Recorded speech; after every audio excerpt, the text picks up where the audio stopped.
Coucou, vous allez bien? Répondez pas, je m'en bats les couilles. Salut à tous et à toutes, aujourd'hui c'est Motor, donc on se retrouve pour une nouvelle vidéo. Alors aujourd'hui, retour au creepypasta. J'ai fait 3 mois de pause, donc maintenant le game a besoin de moi. J'ai besoin de déglinguer des CP, du coup me revoilà, comme un grand prince en ma bouche.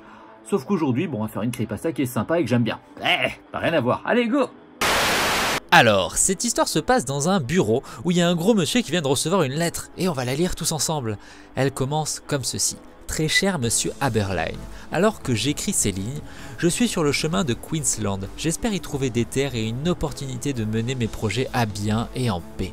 Ce fut une décision difficile que de quitter l'Angleterre. J'aurais préféré y rester, il s'agit de ma patrie après tout. Mais c'est mieux ainsi.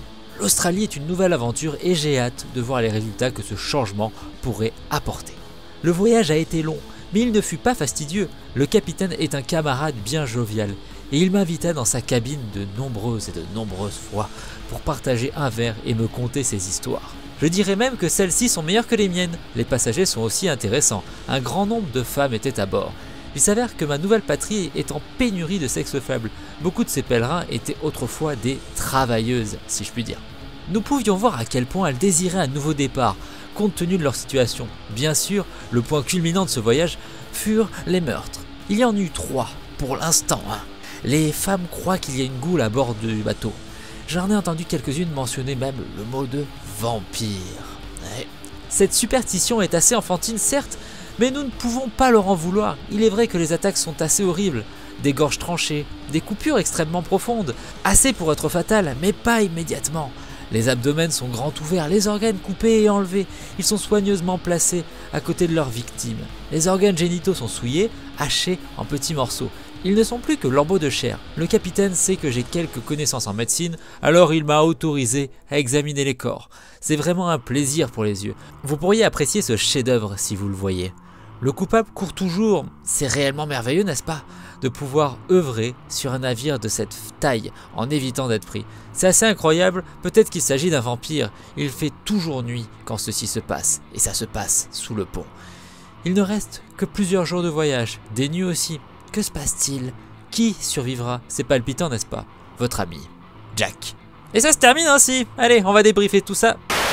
Débriefing. Alors, on va poser les bases de suite. Nous sommes à la fin du 19e siècle. Jack l'Éventreur fait fureur en Angleterre et notamment dans un quartier qui s'appelle Whitechapel.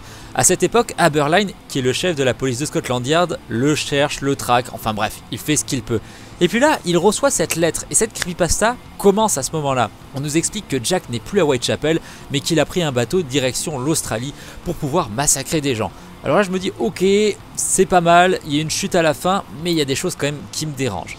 Même si ça commence bien, Jack est présenté comme une personne qui connaît des personnes de la marine, putain ça c'est français, mais bon il y avait de nombreuses théories qui disaient que Jack était un marin, donc ok je suis dans le truc. Ensuite il critique la gente féminine en les traitant de sexe faible, oui il a massacré des nanas, donc on suppose qu'il n'aimait pas les femmes.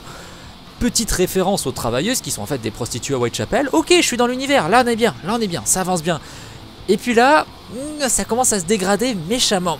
Les meurtres auraient été commis donc sur le bateau.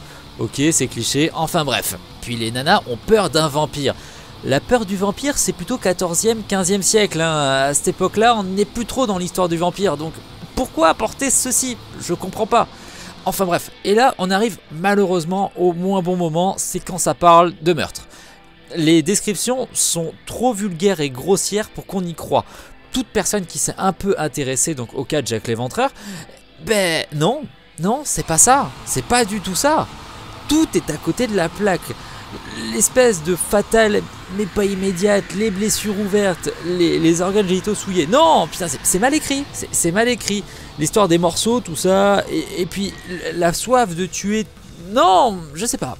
Ça paraît complètement incohérent avec le personnage qu'est Jack. Donc malheureusement ça m'a sorti du truc. Mais la creepypasta, pour ceux qui sont moins pointilleux que moi, bah elle est sympa. C'est donc ainsi que se termine cette fantastique vidéo.